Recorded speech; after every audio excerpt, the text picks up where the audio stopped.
Alright, YouTube. So, if you watched the video before this, you'd see that I was filming two videos on the same day. Still not sure if I'll be posting this video the same day as my Michael Myers ranking. But here we go with the Ghostface ranking.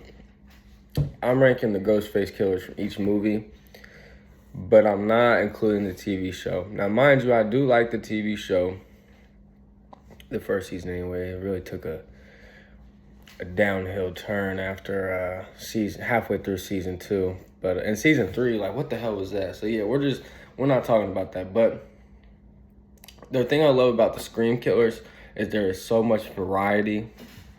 You got really good ones and you got really bad ones. So coming in at number 13, technically this is 2 killers, but we don't even get to see one in the robe. So it's like, but number 13 is Jason from Scream 6. And I believe his buddy's name is like Greg or something, the one that's chopped up in the fridge. I'm not going to say too much. The only thing I like about like him being a Ghostface killer period is we get the fake out intro. Very original. Pretty salty. I had that spoiled for me before I went and seen the movie, but yeah, that's 13. So 12, 11, and 10 are all the Scream 6 killers. If you can't tell, I have a very big problem with the killers in Scream 6. Which is so fucking sad because Scream 6 was literally on pace to be one of my favorite, not even just sequels, but I was like, dude, this is one of my favorite fucking slasher movies like ever, bro. This shit is badass. And then you get the last 20 minutes, so it's like, yeah. But I'm ranking still out of the 3. Ethan comes in 12, dead last. He's a fucking weirdo. He's a fucking nerd. People give Charlie Walker a lot of shit, but come on, bro.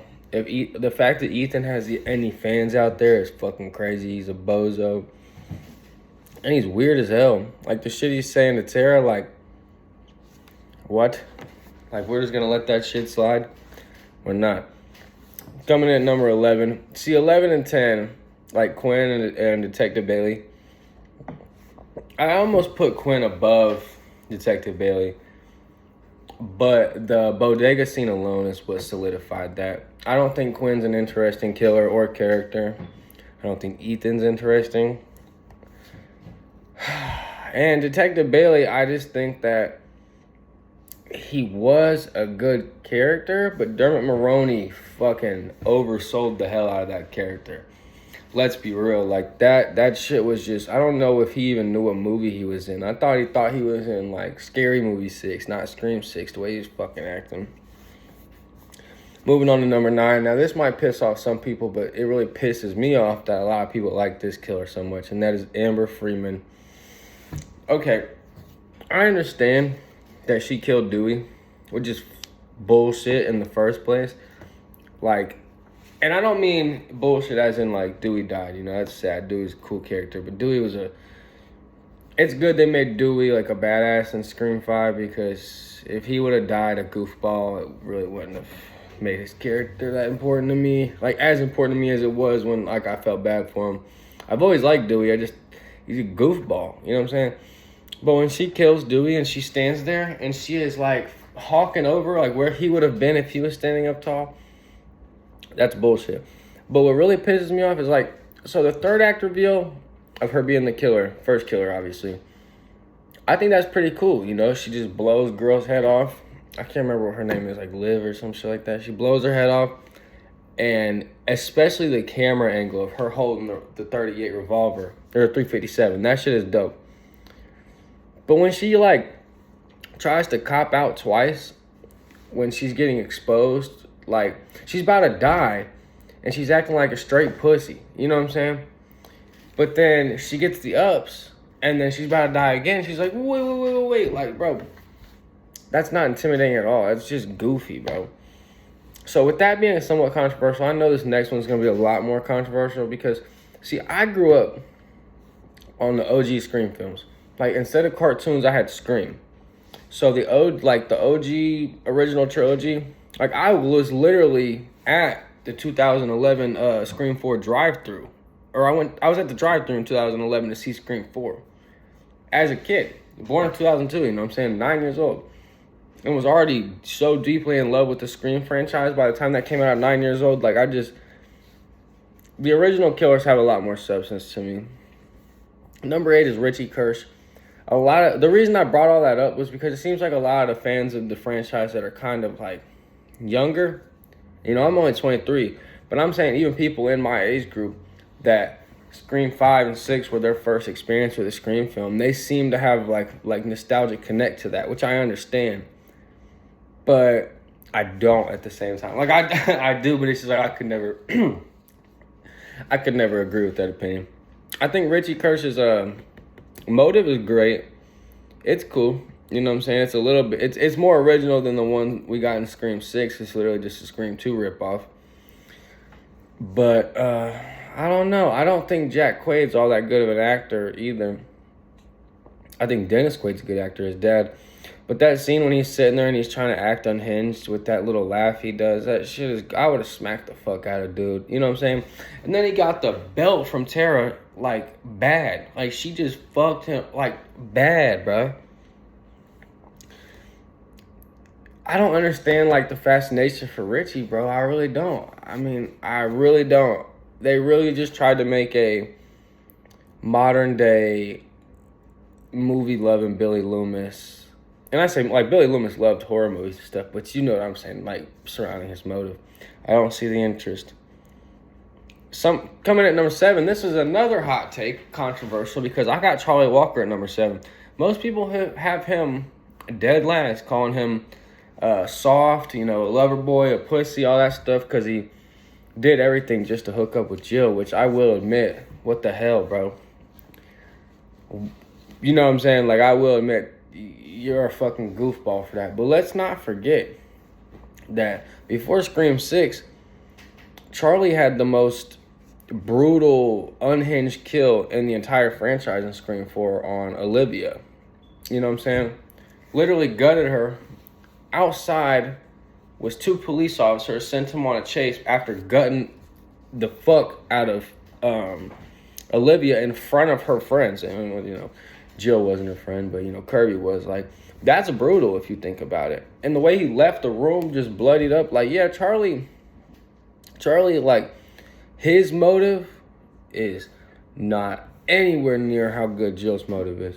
But he did all the work, basically. You know what I'm saying? So, if you think Scream 4 was, more of a brutal Scream movie, that shows you right there. Charlie's, you know, one of the better, if not more vicious killers. You know what I'm saying? And he gets credit for, at least, especially over who all I just named. I mean, you could sit there and argue Richie and Charlie if you want, but when I talk about a slasher, I'm talking about who's actually like unhinged, deranged, putting in the work. Like, and Charlie was fucking crazy. You know what I'm saying? I don't understand the hate. Like, I do, but I don't understand, like, the amount of hate. Because they act like Charlie is just, like, bottom of the barrel. And I actually get some enjoyment out of his character. Coming at number 6, I got Mrs. Loomis. Now, the only reason Mrs. Loomis is this high on this list is because it's Billy's mom. It's because Scream 2 is so good. And she's not really a primary killer. She's, you know, she's the puppet master. So I get all those things, but I just don't have much to say about her.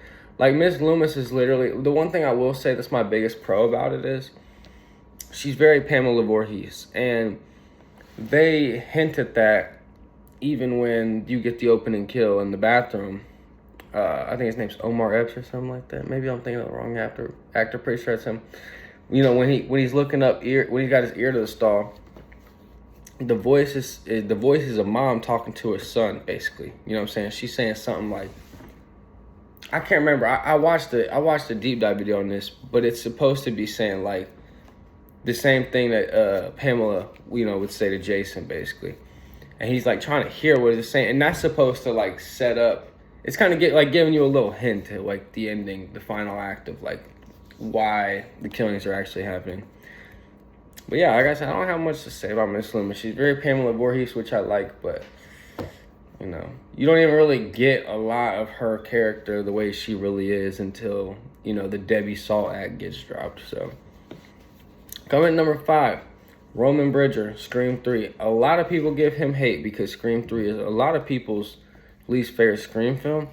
And I don't understand that either. Scream 3 was like my second favorite one growing up. Like I love Scream 3 so much. Like I got so much enjoyment out of it. I watched it the most. I mean, I know it's not nearly as good nor serious as the first two movies. And I know Roman's kind of like a crybaby, but when you check the numbers, check the statistics. This man was doing this shit by himself, bro. Like, another character who I don't understand why he gets so much hate, and it's just at the bottom of the barrel once again. Coming at number 4, Stu Macher. Now, see, I understand why this is like a lot of people's like favorite killer, because he's the most fun and stuff like that. But I like a more serious, darker tone. But don't get me wrong, Stu does not. People don't talk about enough. Stu actually did, a little bit more of the killing than Billy did in that original movie. You know what I'm saying? And you got Billy playing dead. Stu's out running around killing people. If you watch a video breakdown of who killed who in Scream, you can get a pretty good understanding of it, like how, like in the first opening scene, it's both of them. But once they do like a little breakdown, you can kind of see, and it makes sense, but Stu definitely did a little bit more of the killing than Billy. And was more goofy at the same time. So it's like, yeah, he was goofier, and Billy was like the more deranged, and he was the one that had like the personal vendetta for his moral. But I don't know. That's why Stu is this high on my list, because I don't like goofiness when it comes to somebody like that, like a serious character like that. But it works for Stu. He makes it work. Matthew Lillard is a GOAT. Coming number 3, and this is solely based on shock value and motive, and that's Jill Roberts. Emma Roberts did a great job playing this role because, she plays like the high school, don't do anything wrong teen kind of so well. And then she plays the crazy bitch extremely well. So what does that tell you about her in real life? You know what I'm saying? But when I watched Scream 4, I told you, I was 9 years old. I was sitting next to my half-brother, who I don't see anymore. He was way older than me. And I was sitting there talking to him on the lawn chair, and I knew Charlie Walker was the killer. But what I thought the twist was going to be was that it was Charlie and Kirby, and they were trying to make their own horror movie because they kept talking of, they're movie geeks, which is actually what ended up happening in Scream 5, 11 years later, ironically enough. But I told him, I was like, it's him, talking about Rory Culkin's character. And that's crazy because I was 9 years old. I was like, I know it's him. Man, when Jill took off the mask, see, I knew it was Jill right before she did it, because you see, like, they let Emma Roberts wear the actual costume before she takes off the mask. So they're not in platform boots or anything. She looks small as shit. But that shit blew my mind. To this day, it still blows my mind. Like, I really wish we could have got to see what that original planned trilogy was supposed to be, because what was supposed to happen was, it was supposed to be, the ending of Scream 4 was supposed to be at the house, you know what I'm saying, after she beats the shit out of herself and lays right next to Sydney. Sydney survives but has amnesia, and Jill goes off to college. There's a killer tracking her down who knows what she did, or who knows like the secret, and is like causing murders in her like friend group now that she's like this celebrity almost on campus. And Sydney's slowly remembering what actually happened, recovering from her amnesia. That shit would have been fucking crazy, bro. But no, they had to play it safe like Scream loves to do. That's one big issue I have with the franchise, much I love Scream. I mean, it took 5 movies to kill one of just 3 fucking characters, dude. You know what I'm saying? Like, I know that they're like the gang, and it's like, you want them around every movie, but man, after a while, shit just kind of runs its course. You kind of just gotta make moves, or else you're doing the same thing over and over again. So I would like to have seen what would have happened with that. But Jill Roberts comes in at number 3 because she blew my mind. Now 2 and 1, they're also neck and neck, but